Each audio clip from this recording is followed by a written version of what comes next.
So how exciting an occasion is this that the Serbian men and women are part of a European draw? Yeah, really excited. Well, we've all been anxious and waiting for the draws since the last one, in November when discussions came about it. Everyone's really excited now to see what the fixtures bring. And you couldn't really have a tougher men's group. England, Scotland and Ireland. Be a lot of people but a really tough route to get through. Yeah, very tough. Probably opposite to us choice, but that's the draw, I guess. And we've already started preparations, so there's no easy side in that draw. So it didn't matter who we got really. It was just a bit of a more formality for us, but a very tough draw. And hard work's already begun, like I say, and it'll continue now. Now we know who we're going to compete against. And we don't know the fixtures yet, but what we do know is that one major rugby league playing nation will be coming to Serbia. How much of a boost do you think that will be for the domestic game over there? Oh, again, it'll be absolutely huge for both the men and the women's game. I just went over in January.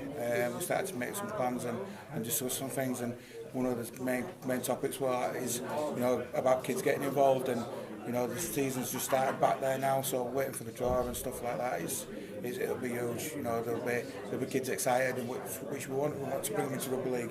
So having a top tier nation come over to Serbia, it'll be fantastic. In terms of the women, again, it's just starting to gather some momentum over there. But you've got Ireland, Italy, and Malta in your group. Do you feel you can finish in the top two and get to the World Cup? Again, I guess cards scissors chess, but it'll be tough for them.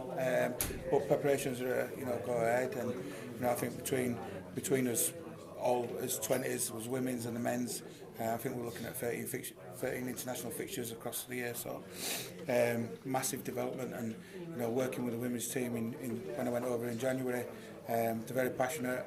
The willingness to learn and is just what you need, and I think they will build from that. And is this something that the game in Serbia needs? Because it's always been the next nation really to be expected to get full member status, senior status. Do you think this will help?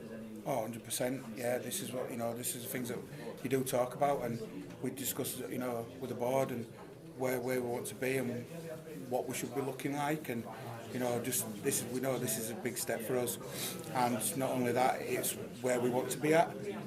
If we're looking at 2025 for the World Cup, we need to play against some tough sides, and this competition then will do that for us. It'll test where we're at and where we need to be at to make the next World Cup, or even beyond that. And we need to be looking at our sustainability and things like that across the domestic comps, and bringing our domestic players to this level, and that's the idea of the fixtures for our this year. It'll be very domestically run. We won't be bringing players in, we'll be giving them a good test, and obviously trying to get them to this level that we need to be competing at in October. How do you even end up becoming the head coach of Serbian Rugby League?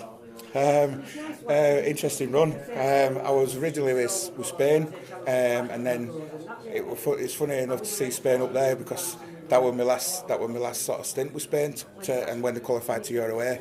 So, and then I got an opportunity where they needed a coach. I'd just resigned with Spain, and Serbia gave me a call and said, we need a coach.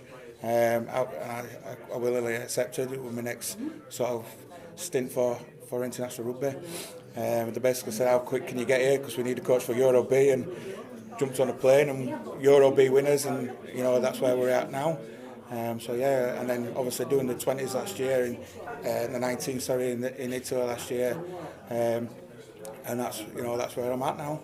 Now you've drawn England, which is obviously the headline draw there. Are you expecting to get some calls from players with Serbian heritage wanting to pull on the shirt? Oh yeah, there'll be a few. We've made contact with a few players. Whoever we got, whether it be France, there was a good story if we'd have got France, for 70 years. So getting England is, just as exciting for us. And yeah, there'll be players that, wanting to knock on the door, and that's great as well. And it's like I just mentioned about the domestic players. It's just as exciting for those, So as much as giving them an opportunity as well, we don't want to be flocking side with people in. We want a strong domestic side to continue. We want us 19s to fulfil that. This is just one aspect, but you look at the long run, We want a good competitive competition with domestic players in our international sides throughout our 19s, 20s, the men's and women's game, and we'll only do that by giving them an opportunity to play.